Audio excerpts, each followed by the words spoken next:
Bonsoir frères et sœurs dans la foi en Jésus-Christ.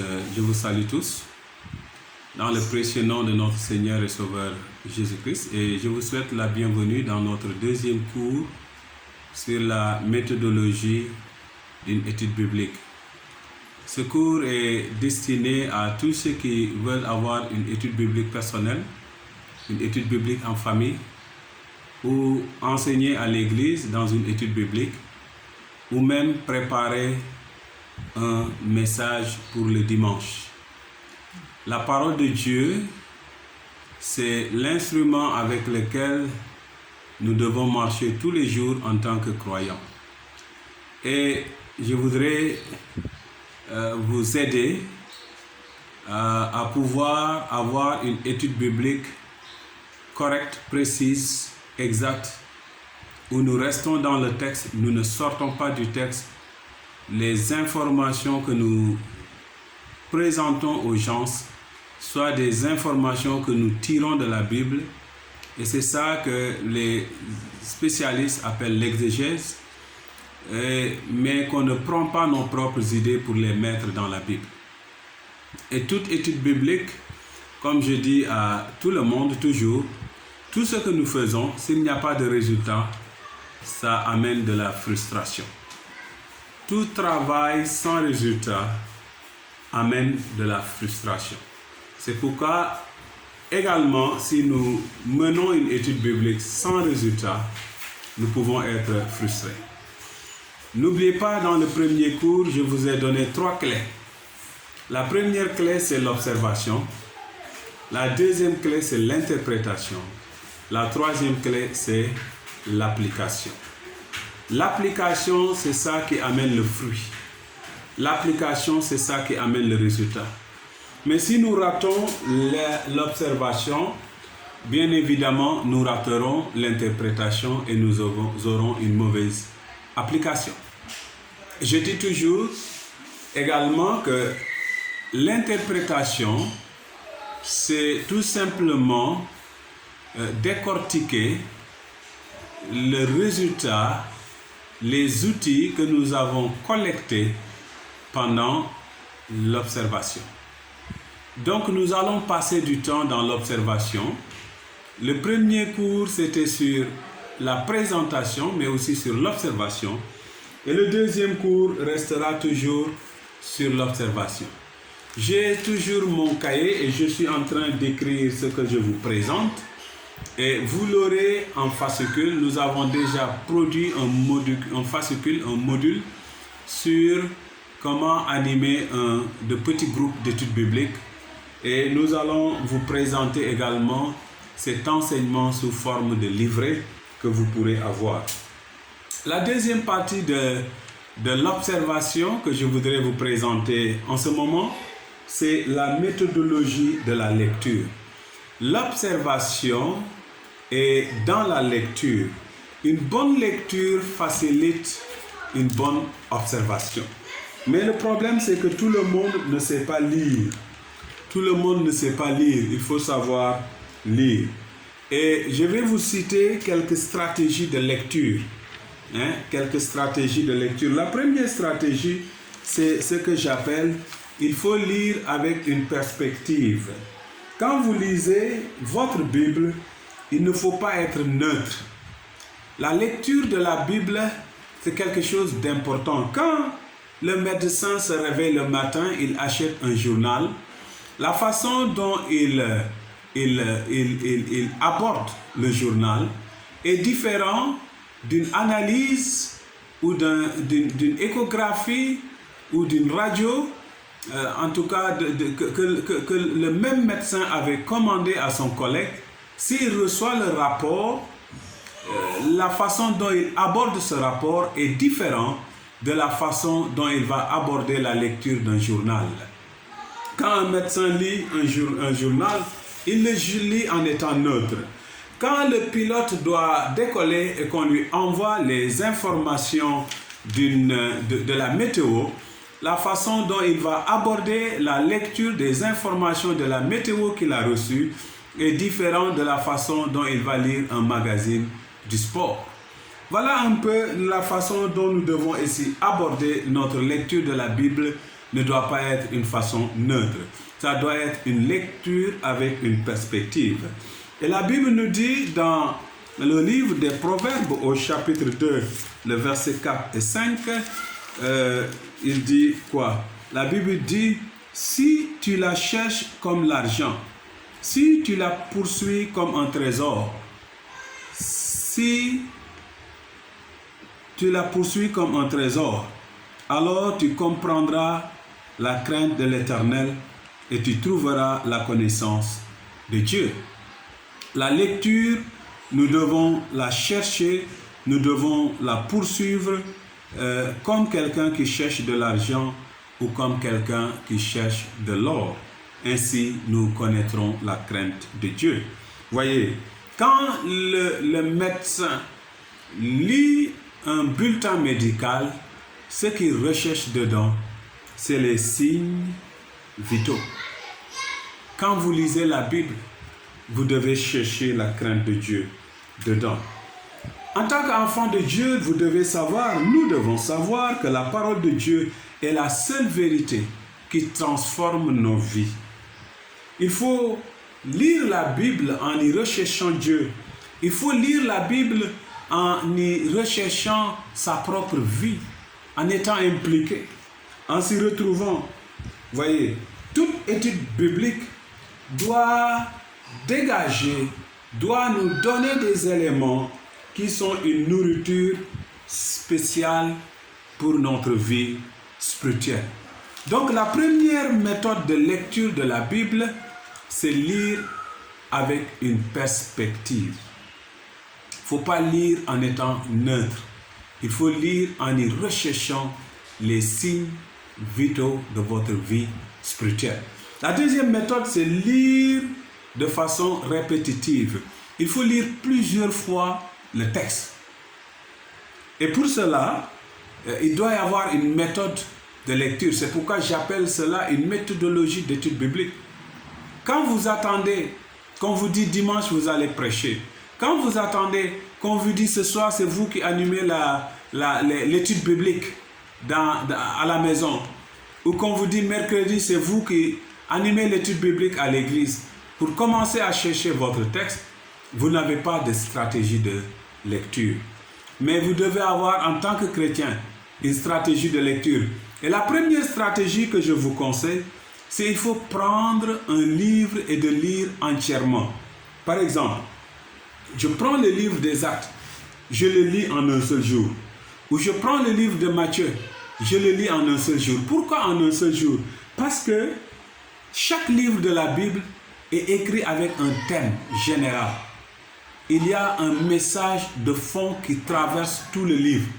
Et si je lis tout le livre en un seul jour, en un seul coup, en le lisant, je peux avoir la perspective, je peux avoir la colonne vertébrale du message qui traverse tout le livre. Et si je le fais une fois et deux fois, le jour où je vais me préparer pour prêcher ou enseigner sur ce livre, alors la lecture que je vais faire, ce serait une lecture de plus. Mais j'avais déjà lu. Voyez. Mais une seule lecture pour préparer une étude biblique n'est pas facile. On risque de rater quelque chose. Souvenez-vous, on a étudié dans la première leçon, Actes chapitre 1, verset 8. Et on a vu en lisant le verset 8, le mais nous avait renvoyé au début du chapitre. Mais nous sommes à Acte 8. Et en étant à Acte 8, on n'était pas loin du début du chapitre. Mais si la même étude, on devait le faire dans Acte, non pas au chapitre 1, verset 8, mais Acte chapitre 8, verset, il y a 7 chapitres à remonter. Vous voyez, ça devrait être un travail immense. Donc, ayez l'habitude de lire la Bible entièrement. Lisez-la. Lisez un livre. Vous savez, j'ai beaucoup entendu des gens encourager les chrétiens à lire la Bible une fois par an. Ce qui est un défi. Moi, je trouve que c'est un exercice, je l'ai déjà essayé, mais c'est un exercice, quand nous la faisons, la plupart du temps, nous lisons superficiellement la Bible. Nous ne lisons pas en profondeur. à moins que tu sois un grand lecteur. Moi, je propose autre chose. Il faut lire un livre par mois. Prenez le temps dans cette méthode de lecture, et je reviendrai sur ça. Lisez doucement. Allez en profondeur. Lisez à haute voix. Répétez la lecture. Ensuite, la troisième méthodologie, c'est lire patiemment. Il faut être patient dans la lecture. Nous sommes dans un monde où les gens ne sont plus patients. On veut lire la Bible en quelques heures, interpréter la Bible, enseigner la Bible, avoir les effets et l'impact de la Bible dans sa vie. Non, ce n'est pas possible. Non, ce n'est pas possible. Il faut lire la Bible patiemment. Lire la Bible patiemment, c'est aller dans les profondeurs de la Bible. Il faut passer plus de temps avec la Bible qu'avec les sources secondaires. Ah, ça c'est important. Beaucoup de gens, quand ils veulent prêcher, au lieu de passer du temps dans la Bible, ils vont aller chercher rapidement les sources secondaires, les dictionnaires, les autres sources. Il faut passer plus de temps dans la lecture de la Bible. La lecture de la Bible, c'est comme une course de marathon. Il faut être persévérant. Il faut y aller doucement. Si on monte en rythme, on ne commence pas en vitesse. Ce n'est pas une course de vitesse. Les marathoniens, ils savent gérer leur souffle. En tant que chrétien, il faut savoir gérer ton souffle dans la lecture de la Bible. Donc, la lecture de la Bible, l'étude de la Bible est une course de marathon, c'est une course de fond. Et vous donner un exemple. Je vous dis, il faut lire un livre par mois. Par exemple, quand je prends le livre de la Genèse, Genèse c'est 50 chapitres. Les 11 premiers chapitres du livre de la Genèse, c'est des chapitres qui traitent pratiquement de la création, du déluge, de la tour de Babel et de la confusion des rangs. 11 chapitres. Les 39 chapitres traitent de la famille d'Abraham, d'Isaac, de Jacob et traitent aussi de Joseph. Je viens de vous résumer le livre de la Genèse. Maintenant, quand je fais une lecture, je veux lire le livre de la Genèse pendant un mois. Je garderai tout le mois, juste à lire ça. Quand je fais la première lecture, en 2 jours peut-être, je commence maintenant à réfléchir sur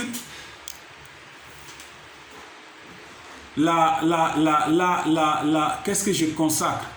En fait, comment je vais étudier les détails des 11 premiers chapitres et comment je vais traiter les détails des 39 autres chapitres. Et là, j'ai un plan. J'ai survolé, j'ai les images. Maintenant, dans les 11 premiers chapitres, je peux revenir maintenant, étudier la création, étudier le péché, étudier Abel et Caïn, étudier le déluge, étudier Noé et sa famille, étudier la tour de Babel, étudier l'appel d'Abraham, avant d'entrer maintenant dans les autres détails. Mais ce que je viens de dire, c'est encore de grands sous-thèmes. De grands sous-thèmes. Quand je finis ces grands sous-thèmes, je peux descendre dans le détail. Je peux voir Noé, le personnage de Noé, un homme qui craignait Dieu au milieu d'une génération perverse, mais qui va s'humilier avec l'alcool. Je peux étudier la vie d'Abraham, un homme aussi puissant qui aimait Dieu, qu'un jour Dieu a dit: tu prendras ton fils, ton unique, celui que tu aimes, et tu me l'offres en sacrifice. Quels sont les sentiments? Comment je peux trouver une étude de vie réelle pour moi dans cela? Alors, voyez, il y a assez à étudier dedans. Je peux voir comment les enfants d'Israël se sont retrouvés en Égypte. Après l'étude patiente ou lire patiemment, je passe à une autre, 4e méthode de lecture que j'appelle une lecture sélective. Dans une lecture sélective, il y a des questions à poser. Qui? C'est une question. Qui? La question qui? Qu'est-ce que? Qu'est-ce qui se passe dans le texte? Quels sont les événements du texte? Qu'est-ce que l'auteur veut nous dire dans le texte? Qu'est-ce qui ne va pas ici? Ensuite, où se passent les événements? Pourquoi? Le pourquoi approfondi. Quand? Voilà des questions qu'on peut se poser pendant l'étude sélective. Et quand tu poses la question qui, le qui nous amène toujours aux personnages qui sont impliqués dans le texte. Le qui nous amène toujours aux personnages qui sont impliqués dans le texte. Alors, au moment où je pose la question qui, quand je découvre un personnage, je dois m'arrêter là-dessus. Pour poser en même temps cette question, qui est ce personnage aussi? Par exemple, quand je lis dans Josué chapitre 2, verset 1, je trouve tout de suite un nom, Rahab. Je dois me poser la question, qui est Rahab? Et je vois que Rahab est venue avec un qualificatif, elle était une prostituée. Ou bien quand je lis le psaume 88, je trouve dès le début un nom, Herman l'Ezrachite.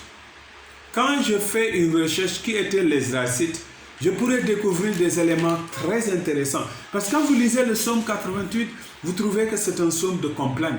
Mais si vous découvrez qui est Ezra, vous découvrirez pourquoi le psaume est un psaume de complainte. La lecture sélective. Il faut, bien aimer, une méthodologie de lecture. Je peux faire le même commentaire sur toutes les questions. Comment est-ce que tu lis la Bible? Une bonne observation passe par une bonne lecture.